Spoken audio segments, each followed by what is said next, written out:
You, John Fitzgerald Kennedy, do solemnly swear I, John Fitzgerald Kennedy, do solemnly swear that you will faithfully execute the office of President of the United States that I will faithfully execute the office of President of the United States and will, to the best of your ability, and will, to the best of my ability, preserve, protect, and defend the Constitution of the United States. preserve, protect, and defend the Constitution of the United States. So help you God. So help me God.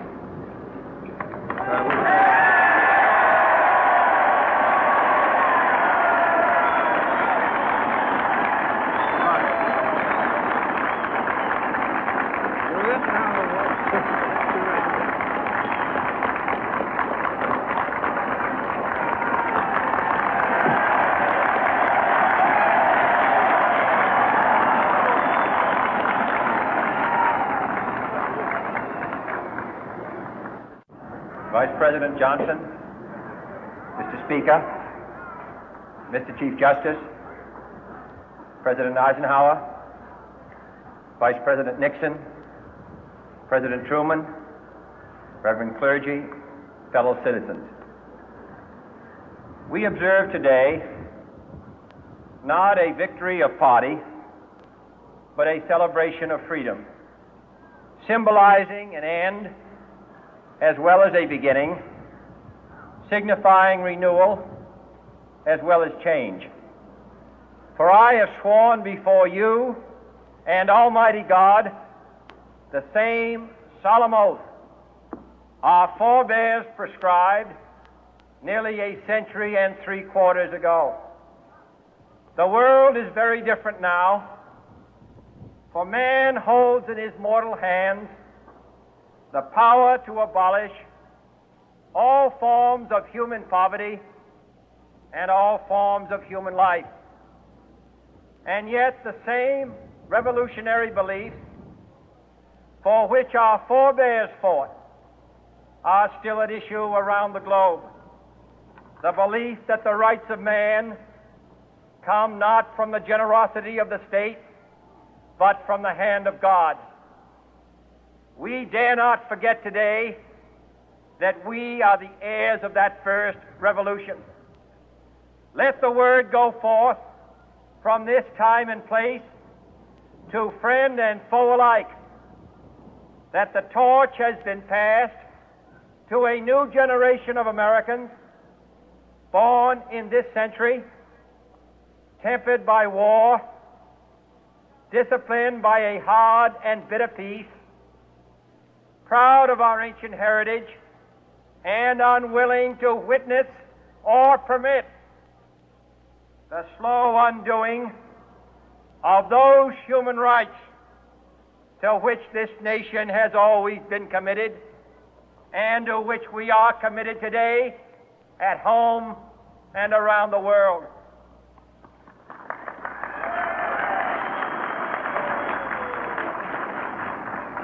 Let every nation know, whether it wishes us well or ill, that we shall pay any price, bear any burden, meet any hardship, support any friend, oppose any foe to assure the survival and the success of liberty.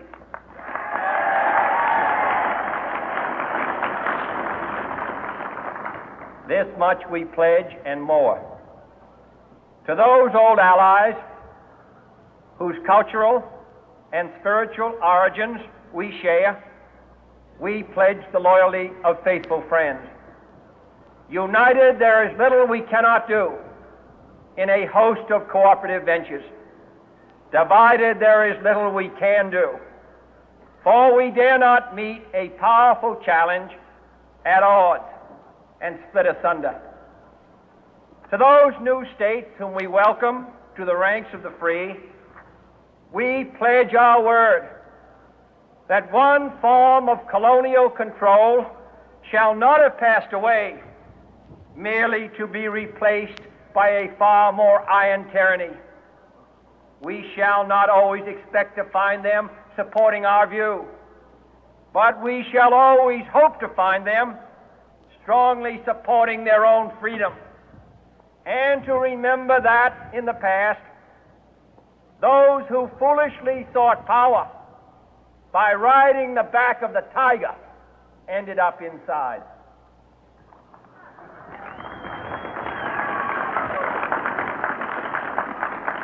To those people in the huts and villages of half the globe struggling to break the bonds of mass misery, we pledge our best efforts to help them help themselves for whatever period is required, not because the communists may be doing it, not because we seek their votes, but because it is right.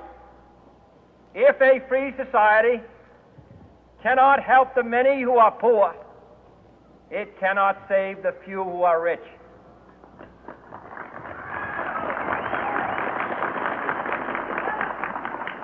To our sister republics south of our border, we offer a special pledge to convert our good words into good deeds, in a new alliance for progress, to assist free men and free governments in casting off the chains of poverty. But this peaceful revolution of hope cannot become the prey of hostile powers.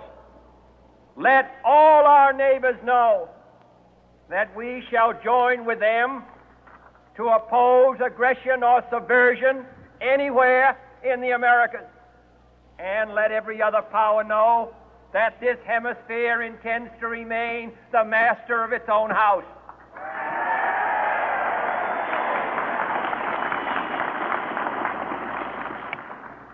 To that World Assembly of Sovereign States, the United Nations, our last best hope, in an age where the instruments of war have far outpaced the instruments of peace, we renew our pledge of support to prevent it from becoming merely a forum for invective, to strengthen its shield of the new and the weak, and to enlarge the area in which its writ may run.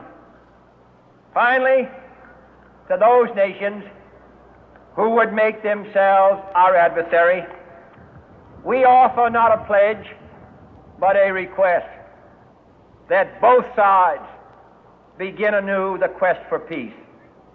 Before the dark powers of destruction, unleashed by science, engulf all humanity in planned or accidental self-destruction, we dare not tempt them with weakness, for only when our arms are sufficient beyond doubt can we be certain beyond doubt that they will never be employed.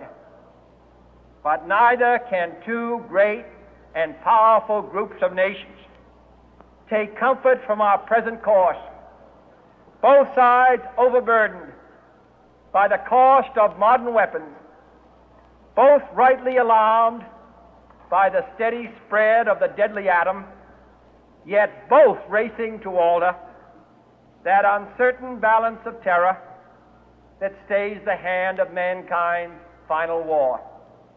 So let us begin anew, remembering on both sides that civility is not a sign of weakness, and sincerity is always subject to proof.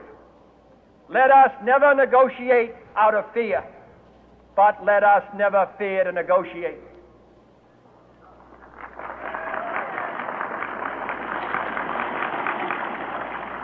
Let both sides explore what problems unite us, instead of belaboring those problems which divide us. Let both sides, for the first time, formulate serious and precise proposals for the inspection and control of arms, and bring the absolute power to destroy other nations under the absolute control of all nations.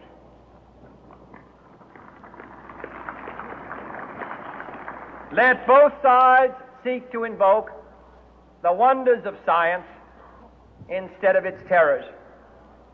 Together, let us explore the stars, conquer the deserts, eradicate disease, tap the ocean depth, and encourage the arts and commerce. Let both sides unite to heed in all corners of the earth the command of Isaiah to undo the heavy burden and let the oppressed go free.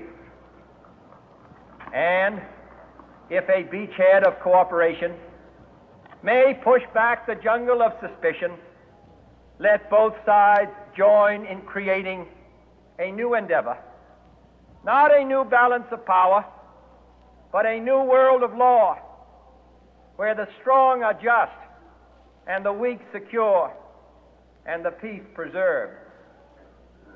All this will not be finished in the first 100 days, nor will it be finished in the first 1,000 days, nor in the life of this administration, nor even perhaps in our lifetime on this planet. But let us begin.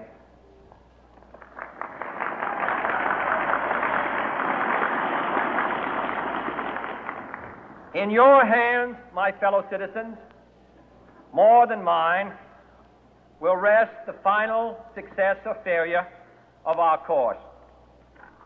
Since this country was founded, each generation of Americans has been summoned to give testimony to its national loyalty.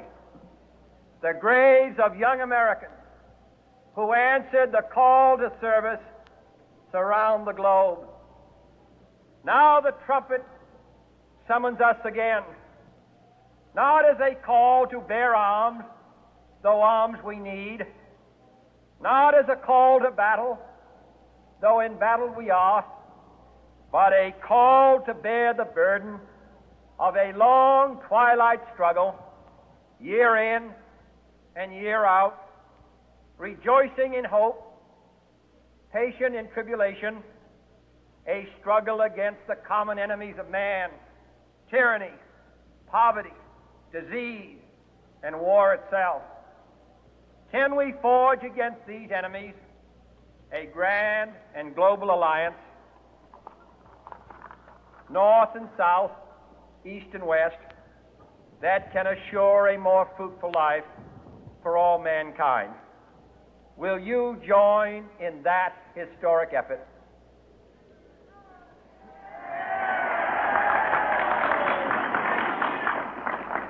In the long history of the world, only a few generations have been granted the role of defending freedom in its hour of maximum danger.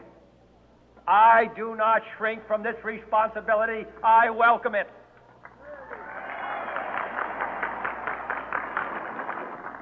I do not believe that any of us would exchange places with any other people or any other generation. The energy, the faith, the devotion which we bring to this endeavor will light our country and all who serve it. And the glow from that fire can truly light the world. And so, my fellow Americans, ask not what your country can do for you. Ask what you can do for your country.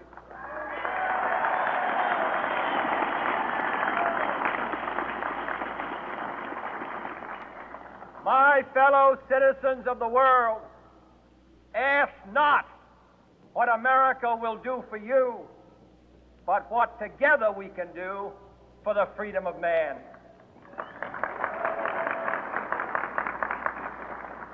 Finally, whether you are citizens of America or citizens of the world, ask of us here the same high standards of strength and sacrifice which we ask of you.